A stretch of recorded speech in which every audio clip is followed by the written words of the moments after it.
बच्चों, मैं राजेश कुमार सिंह, उत्क्रमित उच्च विद्यालय बस्टो, आप लोगों के समक्ष आज पुनः कक्षा 9 का विषय भूगोल का 5वां अध्याय प्राकृतिक वनस्पति तथा वन्य प्राणी लेकर आया हूं। बच्चों, हम जैसा कि जानते हैं, प्राकृतिक वनस्पति तथा वन्य प्राणी हमारे महत्वपूर्ण प्राकृतिक संसाधन है, महत्वपूर्ण जैव संसाधन है। प्राकृतिक वनस्पति तथा वन्य प्राणी हमारे भौतिक पर्यावरण का, हमारे जैविक पर्यावरण का एक महत्वपूर्ण घटक है।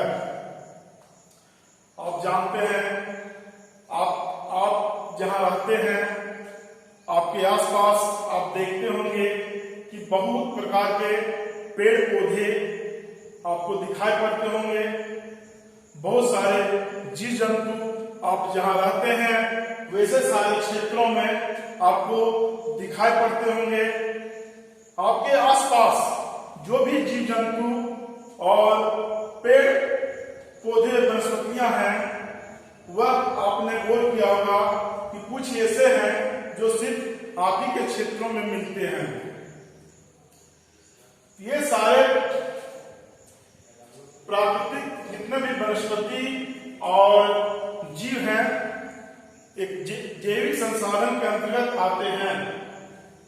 हम लोग प्राकृतिक वनस्पति एवं वन्य जीवों को जानने के पूर्व कुछ महत्वपूर्ण बिंदुओं पर जानकारी रखना चाहेंगे, क्योंकि हमारा जो देश है वह जैव विविधताओं से समृद्ध देश है।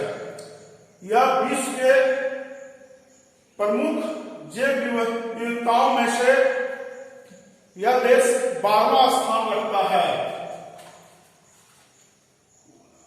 भारत विश्व के मुख्य 12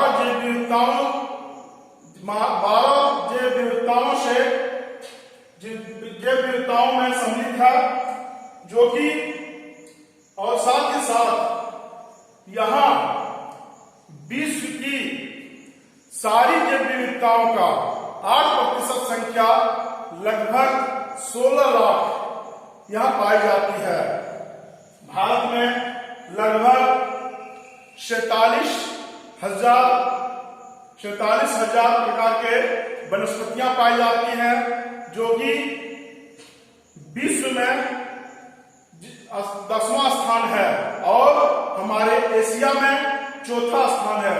यहाँ 1500 प्रकार के फूलों के पौधे पाए जाते हैं।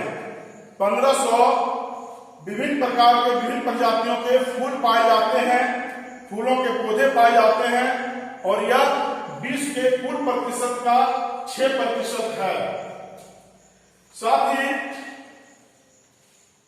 हमारे देश में बहुत से बिना फूल वाले पौधे भी हैं, जैसे कवक, फल, शैवाल और कवक, ये बिना फूल वाले पौधे हैं जो हमारे देश में पाए जाते हैं। भारत में लगभग 89,000 पशु मछलियां भी पाए जाते हैं। इन सारे तथ्यों को जानने के पश्चात हम शुरू करेंगे कि प्राकृतिक वनस्पति का अर्थ क्या है, प्राकृतिक वनस्पति किसे कहते हैं। प्राकृतिक वनस्पति शब्द से ही पता चलता है कि वैसी वनस्पतियां, वैसे पेड़ पौधे जो स्वयं उगते हैं, अपने आप उगते हैं और बिना मानवीय हस्तक्षेप के उगते हैं, वैसे सारी वनस्पतियों को प्राकृतिक वनस्पति कहते हैं। वैसे सारी वनस्पतियों को प्राकृतिक वनस्पति कहते हैं। प्राकृतिक वनस्पति को अक्षत वनस्पति भी कहा जाता है। प्राकृतिक वनस्पति के अंतर्गत प्राकृतिक वनस्पति को दो प्रकारों में रखा जाता है। वैसे वनस्पतियां जो हमारे देश में ही उत्पत्ति हुई है, उन सारे वनस्पतियों को देशज वनस्पति कहते हैं। और वैसी वनस्पतियां जो विदेशों से यहाँ आई है, वैसी वनस्पतियां विदेशज कहलाती है। देशज वनस्पति वैसी वनस्पतियों को कहते हैं जो हमारे देश में पाई जाती है। ऐसी वनस्पतियों को देशज वनस्पति कहते हैं, देशज पेड़ पौधे कहते हैं। विदेशज वनस्पति वैसी वनस्पतियां हैं जो विदेशों से ला करके, चाहे किसी कारणवश से विदेशों से यहाँ उसका विकास हुआ है, वैसी वनस्पतियों को विदेशज वनस्पति कहते हैं। दो शब्द है, वनस्पति जगत और प्राणी जगत। वनस्पति जगत से तात्पर्य यानी पूरे विश्व में विभिन्न किस्म की, विभिन्न प्रकार की जितने भी वनस्पतियां हैं, वे सब उन सारे को हम वनस्पति जगत में सम्मिलित करते हैं। और वैसे सारे जीव, वैसे सारे विश्व के वैसे सारे जीव जो इस पृथ्वी पर पाए जाते हैं, वैसे वनस्पतियों के, तो वैसे जीवों के अध्ययन को हम प्राणी जगत के अंतर्गत सम्मिलित करते हैं। बच्चों, यहाँ ध्यान देने की बात है कि वनों, प्राकृतिक वनस्पति और जीवों का विकास हमारे देश में, चाहे वह विश्व में जहां भी जीव और वनस्पतियां पाई जाती है, उनकी जो विविधता हमें देखने को मिलती है, उसके जो विकास हैं, वह विभिन्न भौगोलिक कारणों से प्रभावित होते हैं। यानी विभिन्न क्षेत्रों में, चाहे वह उस कटिबंधीय क्षेत्रों में पाए जाने वाले जीव जंतु वनस्पतियां हों, चाहे वह उपोष्ण कटिबंधीय क्षेत्रों में पाए जाने वाले वनस्पति एवं जीव हों, चाहे शीतोष्ण कटिबंध में पाए जाने वाले वनस्पति एवं जीव हो, चाहे वह टुंड्रा क्षेत्रों में, अल्पाइन क्षेत्रों में पाए जाने वाले जीव वनस्पति हैं। ये सारे जीव और वनस्पतियां इन क्षेत्रों की भौगोलिक दशाओं के कारण विकसित हुई है। और इन सारे में जो विविधता हमें देखने को मिलती है, ये सारे भौगोलिक कारकों, तत्वों के कारण हमें दिखाई मिलती है। वनस्पति एवं प्राणी की विविधता एवं विकास को प्रभावित करने वाले कारक हैं धरातल। धरातल के अंतर्गत हम दो तत्वों का समावेश करते हैं, भूभाग यानी स्थाकृति, अर्थात स्थान विशेष का स्थाकृति किस प्रकार की है, किस प्रकार की धरातल है, किस प्रकार का भूभाग है, उसी प्रकार के भूभागों में वनस्पतियां एवं जीवों का विकास होता है। आप देखते होंगे कि पर्वतीय क्षेत्रों में, जैसा कि हिमालय के क्षेत्रों में जब हम ऊंचाई की ओर बढ़ते हैं, तो वहां का जो जीवों का विकास हुआ, चूंकि जैसे जैसे हम ऊंचाई की ओर बढ़ते हैं, तापमान घटता जाता है और वनस्पतियों में भी विभिन्नता देखने को मिलती है। हिमालय के धरातल से, हिमालय के गिरिपाद से जब हम ऊपर की ओर जाते हैं, तो वनस्पतियों का कर्म अलग अलग मिलता है। जैसे गिरिपाद में कटिबंधी वनस्पतियां पाई जाती है, तो वहां वैसे प्रकार के जीवों का ही विकास हुआ है। और जैसे जैसे हम ऊपर की ओर जाते हैं, शीतोष्ण कटिबंधीय, अल्पाइन, टुंड्रा, इस तरह की वनस्पतियां, शंकुधारी वन, इस तरह की वनों का विकास हुआ है। इन वनों में जो रहने वाले जीव हैं, वे उसी प्रकार से इन क्षेत्रों में पाए जाते हैं। बहुत सारे, चूंकि इन क्षेत्रों में जो जीव पाए जाते हैं, वहां का भौगोलिक जो कंडीशन है, भौगोलिक जो दशाएं हैं, जो शीत और ठंडे का जो मौसम पाया जाता है, वैसे मौसम के कारण, कठोर जलवायु के कारण उसी प्रकार के जीवों का विकास हुआ है जो कठोर जलवायु को सहन कर सकते हैं। दूसरा है मृदा। मृदा भी वनस्पतियों को पनपने में महत्वपूर्ण भूमिका निभाती है।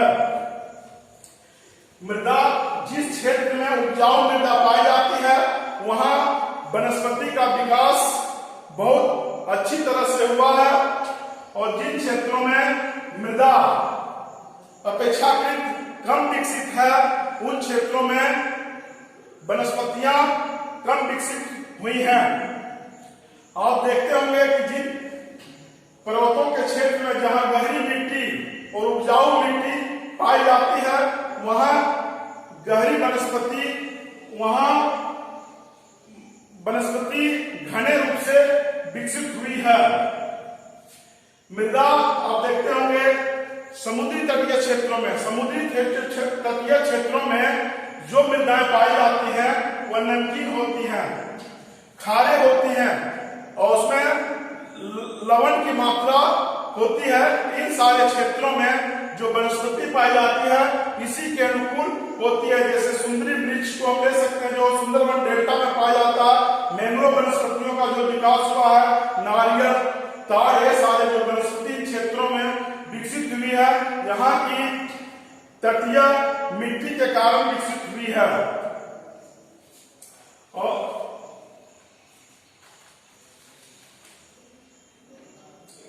पूरे भारत में एक समान मृदा नहीं पाई जाती है। विभिन्न स्थानों पर विभिन्न प्रकार की मृदा पाई जाती है और जिसके कारण ये मृदा विभिन्न प्रकार की वनस्पतियों को पनपने में मदद करता है और मदद पहुंचाता है।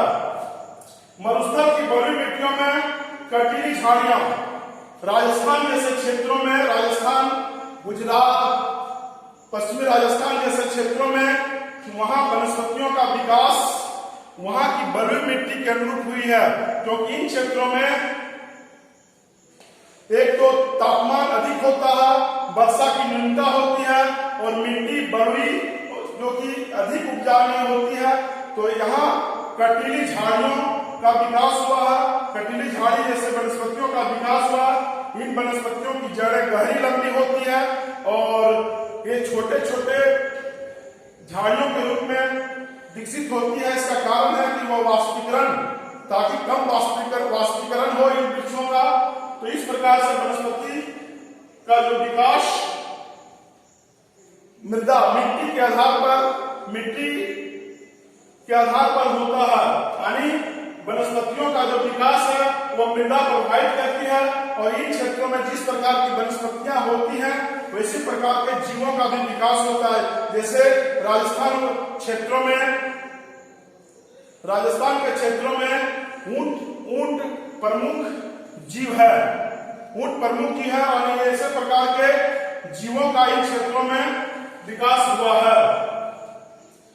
दूसरा जो है जीवों एवं प्राणियों को प्रभावित करती है उसके विकास में, उसके विविधता में। उसका दूसरा महत्वपूर्ण भौगोलिक कारण है जलवायु। जलवायु के अंतर्गत हम जलवायु के तत्वों का अध्ययन करते हैं, जैसे तापमान, सूर्य प्रकाश, वर्षण। तापमान किसी भी क्षेत्र के वनस्पति को, वहां के जीवों को महत्वपूर्ण रूप से प्रभावित करती है। यानी इन क्षेत्रों में जो जीव और जो वनस्पतियां पाई जाती है वे काफी हद तक तापमान से प्रभावित होते हैं। अर्थात जिन क्षेत्रों में हम यहां देखते हैं कि वनस्पति खंड में तापमान की विशेषताएं, जैसे वनस्पति खंड उष्णकटिबंधीय क्षेत्रों में 24 डिग्री सेंटीग्रेड से अधिक, सेल्सियस से अधिक तापमान, औसत वार्षिक तापमान होता है और जनवरी में उसका औसत तापमान 18 डिग्री सेल्सियस से अधिक होता है। और यह जो उष्णकटिबंधीय क्षेत्र होते हैं पाला रहित होते हैं और यहाँ इन क्षेत्रों में उष्णकटिबंधीय प्रकार की वनस्पति का विकास होता है और इन क्षेत्रों में इन कंडीशन में रहने वाले जीवों का विकास होता है। दूसरा है उपोष्णकटिबंधीय क्षेत्र। उपोष्णकटिबंधीय क्षेत्रों में 17 डिग्री सेल्सियस से लेकर के 24 डिग्री सेल्सियस तक का तापमान पाया जाता है। वहीं जनवरी में तापमान कम हो जाता है 10 डिग्री सेल्सियस से 18 डिग्री सेल्सियस। और इन उपोष्ण क्षेत्रों में पाला जो है साल भर में कभी कभी पड़ता है, जिसके कारण इन क्षेत्रों में उपोष्णकटिबंधीय वनस्पतियों का विकास होता है। तीसरा जो है शीतोष्णकटिबंधीय क्षेत्र। शीतोष्णकटिबंधीय क्षेत्र में औसत जो वार्षिक तापमान होता है 7 डिग्री से 17 डिग्री सेंटीग्रेड और जनवरी में यह तापमान घट करके -1 से -10 डिग्री सेल्सियस होता है और कभी पाला और कभी बर्फ। यानी इस क्षेत्र की बड़ी विशेषता है कि इन क्षेत्रों में कभी पाला पड़ता है और कभी बर्फ स्नोफॉल भी होते हैं। चौथा जो है अल्पाइन क्षेत्रों में वैसी वनस्पतियों का विकास होता है जिसमें अल्पाइन क्षेत्रों में जो औसत वार्षिक तापमान है वह 7 डिग्री सेल्सियस से कम और -1 डिग्री, यानी जनवरी में जो औसत तापमान होता है -1 डिग्री से 1 डिग्री सेल्सियस से कम होता है। ये जो क्षेत्र होते हैं हमेशा बर्फ से ढके होते हैं और इन क्षेत्रों में जो वनस्पति होती है मार्श, लाइकेन, ये सारे घास, छोटे अल्पाइन घास यानी इस प्रकार के वनस्पतियों का विकास होती है और इन क्षेत्रों में रहने वाले जीव भी इन्हीं वनस्पतियों को खाते हैं। इसी प्रकार के कंडीशन में जीवों का विकास होता है।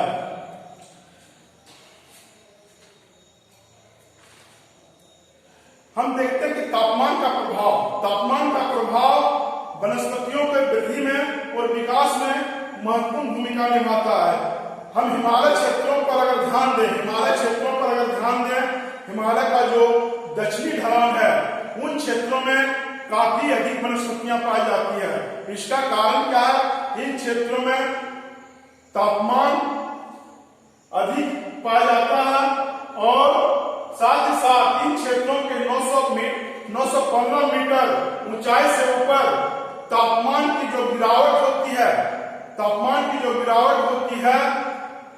गिरावट होने के कारण यहाँ वनस्पति का जो श्रेणी है हमें जिस प्रकार से उष्णकटिबंधीय से टुंड्रा क्षेत्रों के जब जाते हैं वनस्पतियों की जो विभिन्नताएं दृष्टिगोचर होती है वैसी सारी विभिन्नताएं हमें हिमालय क्षेत्रों में भी नीचे से जब हम ऊपर की ओर बढ़ते हैं तो हमें मिलता है। जैसे नीचे क्षेत्रों में उष्णकटिबंधीय गिरिपात क्षेत्र में उष्णकटिबंधीय प्रकार की वनस्पतियां पाई जाती है।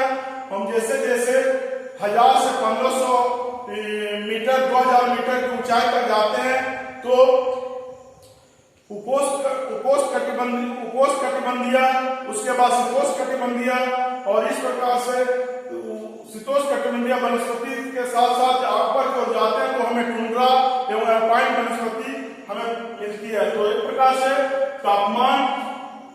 तापमान वनस्पतियों एवं जीवों को प्रभावित करती है। दूसरा है सूर्य प्रकाश। जिन क्षेत्रों में सूर्य प्रकाश की प्राप्ति होती है यह सूर्य प्रकाश अक्षांश, समुद्र से ऊंचाई एवं ऋतु पर निर्भर करता है। यानी सूर्य प्रकाश किसी भी स्थान में सूर्य प्रकाश की प्राप्ति ऋतु, अक्षांश और समुद्र की ऊंचाई पर निर्भर करता है। जैसे हिमालय की दक्षिणी ढलानों पर उत्तरी ढलानों की अपेक्षा सघन वनस्पति मिलती है, अर्थात सूर्य प्रकाश के कारण हिमालय का जो दक्षिणी ढलान है उस ढलान में उत्तरी ढलान की अपेक्षा घनी वनस्पति मिलती है और जिसका कारण सूर्य प्रकाश अधिक समय तक इन क्षेत्रों को प्राप्त होता है। जिन क्षेत्रों में सूर्य प्रकाश की मात्रा अधिक प्राप्त होती है, ग्रीष्म ऋतु में वृक्ष अधिक बढ़ते हैं। तीसरा जो जलवायु का तत्व है वर्षण। वर्षण जीवों के विकास में, वनस्पतियों के विकास में सबसे महत्वपूर्ण कारक है, जो कि इन जीवों को, इन वनस्पतियों को विकसित होने में, इनकी विविधता में महत्वपूर्ण भूमिका निभाती है। प्रश्न उठता है कि पश्चिमी घाट के पश्चिमी ढलानों पर सघन वनस्पतियां क्यों पाई जाती है, वहीं मेघालय और हिमालय, पूर्वोत्तर हिमालय के क्षेत्रों में घनी वनस्पतियां या उष्णकटिबंधीय वर्षा वन, सदाबहार वन क्यों मिलती है? इसका क्या कारण है? इसका कारण हम यह लगा सकते हैं, क्योंकि इन क्षेत्रों में वर्षा, जो मानसून की वर्षा होती है, सबसे अधिक रिकॉर्ड की जाती है। भारत में दक्षिण पश्चिम मानसून से जो वर्षा होती है वह पश्चिमी घाट में सबसे अधिक हमें प्राप्त होती है, और पूर्वोत्तर के जो गारो खासी जंतिया की जो पर्वतीय श्रृंखला है, पर्वतीय चोटियां हैं, उन क्षेत्रों में भी सबसे अधिक वर्षा होती है। इन क्षेत्रों में अधिक वर्षा होने के कारण हमें घनी एवं सघन वनस्पतियां मिलती है। ये देखिए अभी चालू हो गया। जीवों को वर्षण, यानी जलवायु में वर्षण जो तत्व है वह सबसे अधिक प्रभावित करता है वनस्पतियों के उगने से लेकर के, अर्थात जिन क्षेत्रों में वनस्पतियां ज्यादा होती है, जीवों का भी विकास उन क्षेत्रों में अधिक होता है। तो वर्षा जो है हमारे देश में, खासकर भारत में, वर्षा का जो मुख्य स्रोत है वह दक्षिण पश्चिम मानसून है, और शीत ऋतु में लौटती मानसून से भी कुछ वर्षा प्राप्त होती है।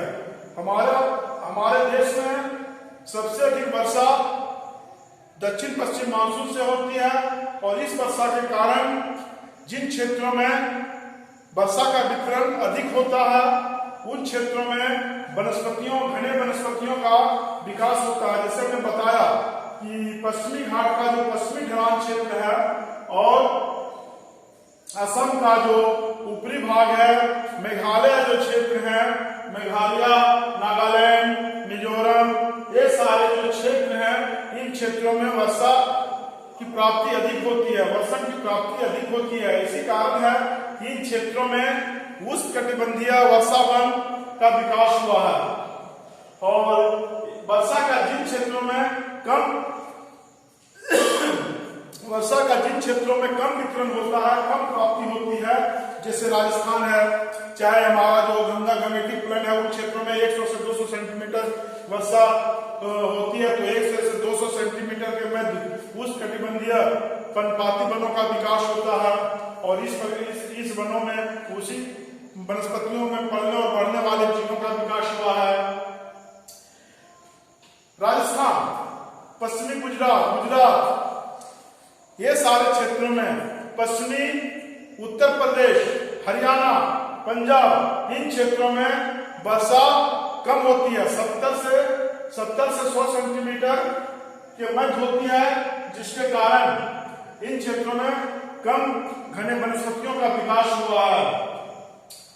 अर्थात कहने का मतलब है, हमने जो अभी बताया कि किसी क्षेत्र विशेष में, किसी भी देश में, चाहे हमारा देश ही क्यों न हो, चाहे विश्व के संदर्भ में भी लेते हैं, चाहे किसी क्षेत्र विशेष के संदर्भ में लेते हैं, तो जीवों और वनस्पतियों का विकास वहां के भौगोलिक दशाओं के आधार पर होता है, भौगोलिक कारकों के आधार पर होता है। जैसे जिन क्षेत्रों का धरातल भूभाग पर्वतीय है, पठारी है, मैदानी है, उन क्षेत्रों में उसी प्रकार की वनस्पतियां पाई जाती हैं, और जिन क्षेत्रों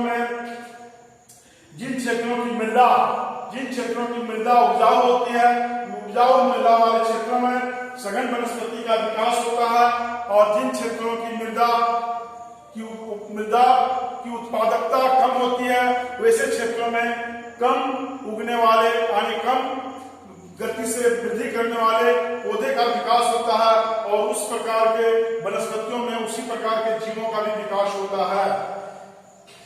आगे आगे बच्चों हम जानने का प्रयास करेंगे पारिस्थितिकी तंत्र। पारिस्थितिकी तंत्र क्या है? इस भौतिक पर्यावरण में अजैविक घटक और जैविक घटक, अजैविक घटक कौन कौन से हैं?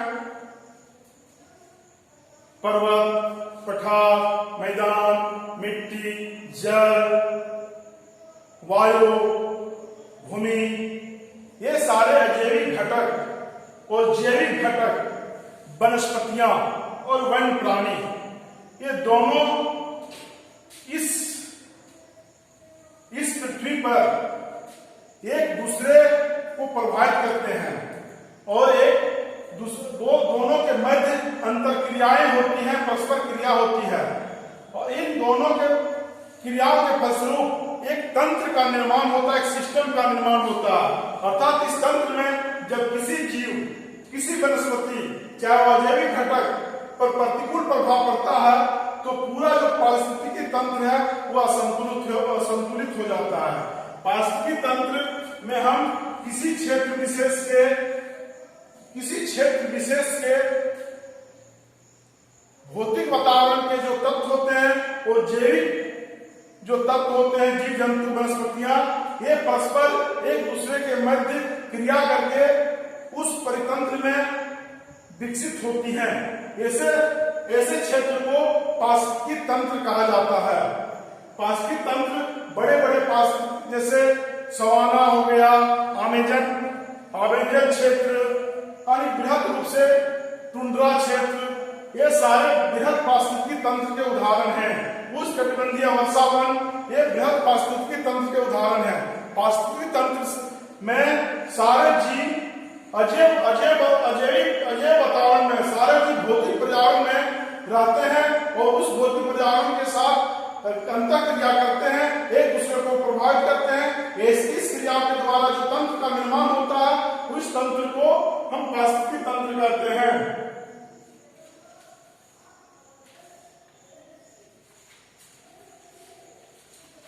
पारिस्थितिकी तंत्र कहते हैं पृथ्वी पर पादप जीवों का विकास। पृथ्वी पर पादप जीवों एवं जीवों का विकास मुख्यतः जलवायु पर निर्भर करता है। अर्थात जो जीवों का विकास होता है, जो जीव पनपते हैं, जो जीव बढ़ते हैं, जो वनस्पतियां उगती हैं, उसका विकास होता है। ये सारे वनस्पतियों और जीवों को जलवायु नियंत्रित करती है।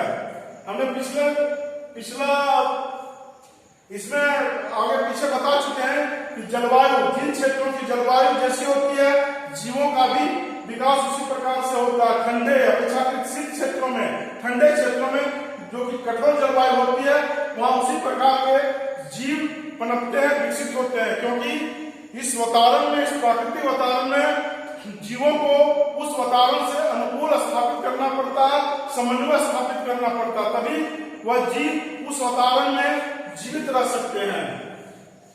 एक दूसरा शब्द है जीवों। जीवों का अर्थ होता है, जीवन का शाब्दिक अर्थ होता है घर और पर्यावास। घर और पर्यावास।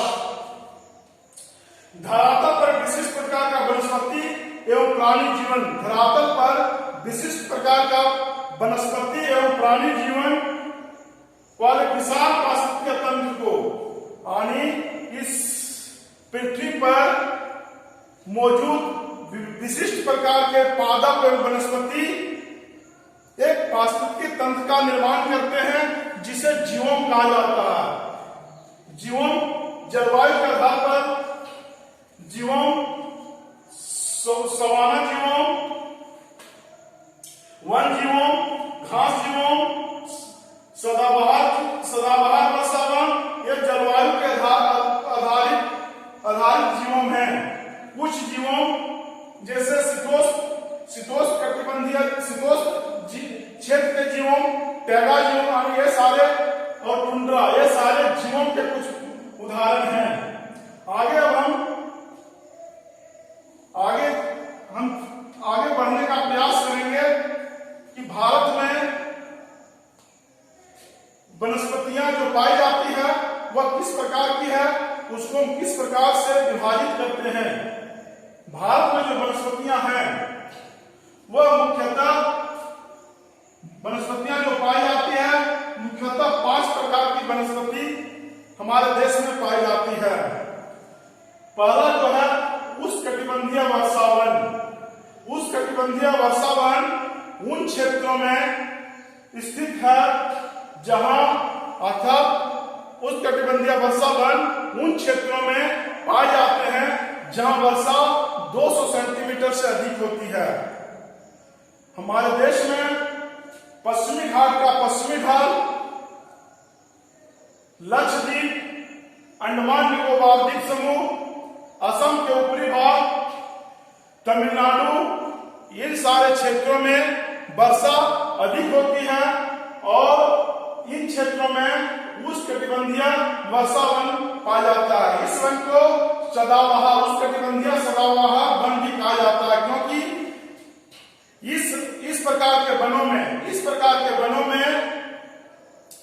पेड़ जो होते हैं, वृक्ष जो होते हैं, साल में, वर्ष भर में अंतराल विशेष में पत्ते गिराते हैं, ताकि अंतराल विशेष में, जैसे सभी वृक्ष एक साथ पत्ते नहीं गिराते हैं, कुछ वृक्ष पत्ते गिराते हैं, कुछ वृक्ष बाद में गिराते हैं। इस तरह से क्या होता है कि ये सदाबहार स्थिति बनी रहती है, अर्थात ये इस प्रकार के जो जंगल है, इस प्रकार के जो वन है वह सदा हरे भरे रहते हैं। यानी पत्तियां जो गिरने का क्रम है वह ऐसा क्रम है ताकि जब पत्तियां गिरती है तो दूसरे वृक्ष की पत्तियां मौजूद रहती हैं। तो इस प्रकार के वन को उष्णकटिबंधीय वर्षावन कहते हैं। और इस प्रकार के वनों का विस्तार हम देख सकते हैं भारत के नक्शे में। ये पूरा पूर्वोत्तर भारत का अरुणाचल प्रदेश को छोड़ करके असम, नागालैंड, मिजोरम, त्रिपुरा, पश्चिम बंगाल के कुछ क्षेत्र और पश्चिमी घाट और तमिलनाडु के कुछ क्षेत्रों में इस प्रकार के वनों का विकास हुआ है। इस प्रकार के वनों में जो वृक्ष मिलते हैं वह आबुनस होते हैं, मोहगुनी होते हैं, रोजवुड, रबड़ और सिंकोना होता है। इस प्रकार के वनस्पति क्षेत्रों में जो पेड़ होते हैं अपेक्षाकृत कम आर्थिक महत्व के होते हैं। इस प्रकार के वनों में जो जीवों का विकास हुआ है, हाथी, बंदर, लेमूर, हिरण, गेंडा, इस प्रकार के जो वन क्षेत्र हैं, इसमें इस प्रकार के वन क्षेत्रों में पौधों, वृक्षों की जो लंबाई है काफी अधिक होती है। इसमें इस प्रकार के जो वन क्षेत्र है उसमें वृक्षों की लंबाई 60 मीटर से अधिक होता है और एक ऊंचाई का क्रम देखने को मिलता है। दूसरा प्रकार का जो वनों का विकास हमारे देश में हुआ है वह उष्णकटिबंधीय पर्णपाती वन है। उष्णकटिबंधीय पर्णपाती वन, पर्णपाती शब्द का मतलब है पतझड़ वन, अर्थात हमारे देश में उष्णकटिबंधीय पर्णपाती वन पूरे भारत में सबसे अधिक इसी प्रकार के वन पाए जाते हैं। इस प्रकार के वनों का विस्तार बिहार, पूर्वी उत्तर प्रदेश, उड़ीसा, बंगाल, झारखंड, मध्य प्रदेश, छत्तीसगढ़, आंध्र प्रदेश एवं कर्नाटक, महाराष्ट्र जैसे राज्यों में हुआ है। अर्थात इस प्रकार के जो वन हैं वो हमारे देश में सबसे अधिक मात्रा में पाए जाते हैं। उष्णकटिबंधीय पर्णपाती वन को 2 वर्गों में हम विभाजित कर सकते हैं।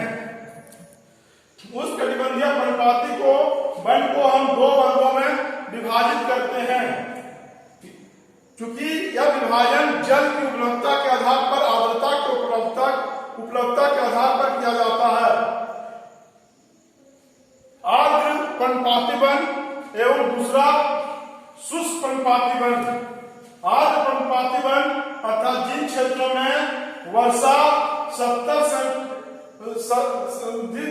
जिन क्षेत्रों में वर्षा 100 सेंटीमीटर से 200 सेंटीमीटर तक होती है, वैसे क्षेत्रों में आर्द्र प्रकार के आर्द्र पर्णपाती वन पाए जाते हैं। पर्णपाती वन, इसमें क्या होता है, इस प्रकार के वनों में करीब वर्ष के 7-8 महीनों में वृक्ष अपने पत्तियों को गिरा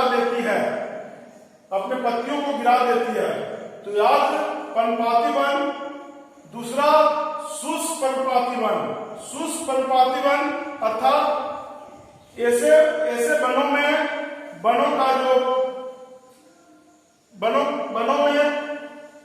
आर्द्रता कम पाया जाता है। ऐसे वन शुष्क क्षेत्रों में, जिन क्षेत्रों में वर्षा की कम प्राप्ति होती है, शुष्क पर्णपाती वनों का विकास हुआ है।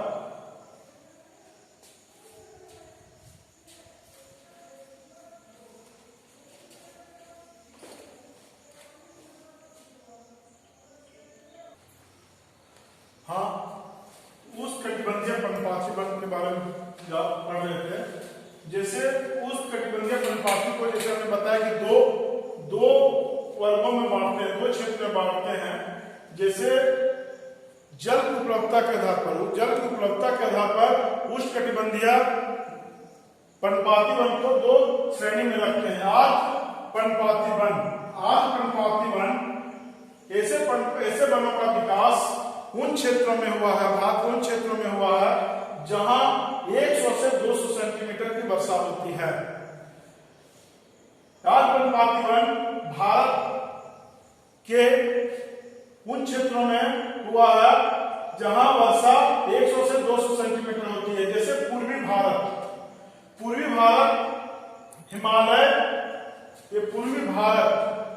हिमालय के गिरिपाद, झारखंड, पश्चिम उड़ीसा, छत्तीसगढ़, पश्चिम तमिलनाडु, इन क्षेत्रों में आर्द्र पर्णपाती वन पाए जाते हैं। ये आर्द्र पर्णपाती वन के जो क्षेत्र हैं, इन क्षेत्रों में जो वृक्ष पाए जाते हैं, उन वृक्षों में सागवान का जो वृक्ष है सबसे महत्वपूर्ण वृक्ष है। एक बात का ध्यान देने योग्य है कि ये जो उष्णकटिबंधीय पर्णपाती वन है, इन वनों में जो वृक्ष पाए जाते हैं वह आर्थिक महत्व के वृक्ष होते हैं।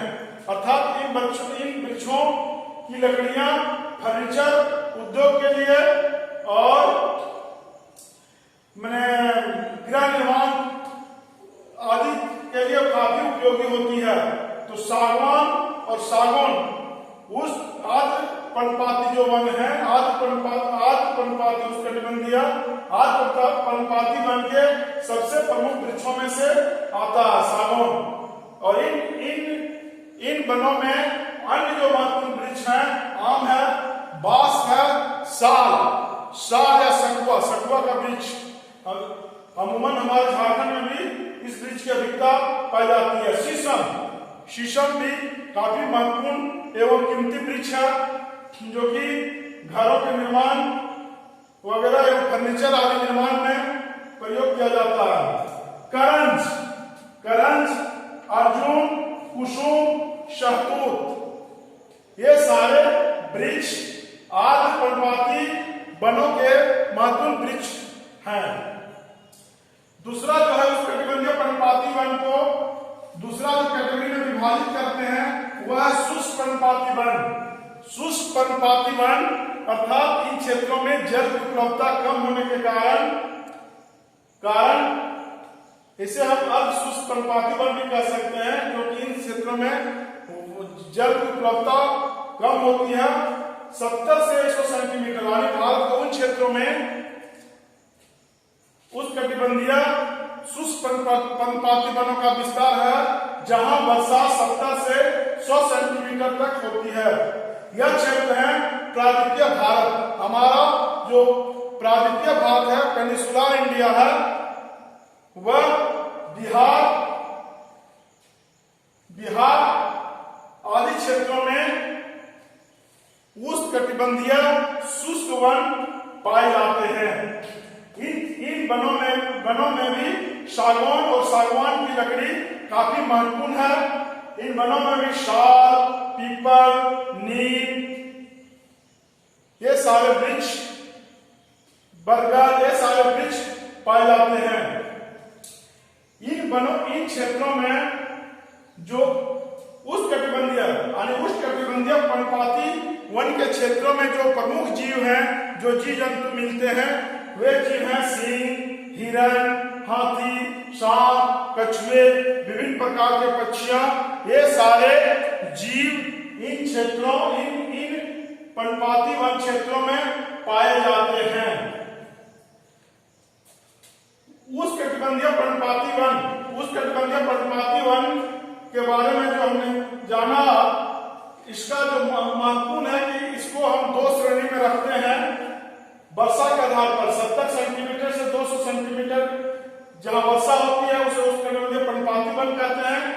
उष्णकटिबंधीय पर्णपाती वन को जल की उपलब्धता के आधार पर दो श्रेणी में बांटते हैं, आर्द्र पर्णपाती वन एवं शुष्क पर्णपाती वन। इस प्रकार से हम देखते हैं कि हमारे जो भारत में है, हमारे भारत का अधिकांश क्षेत्र उष्णकटिबंधीय पर्णपाती वन क्षेत्र के अंतर्गत स्थित है।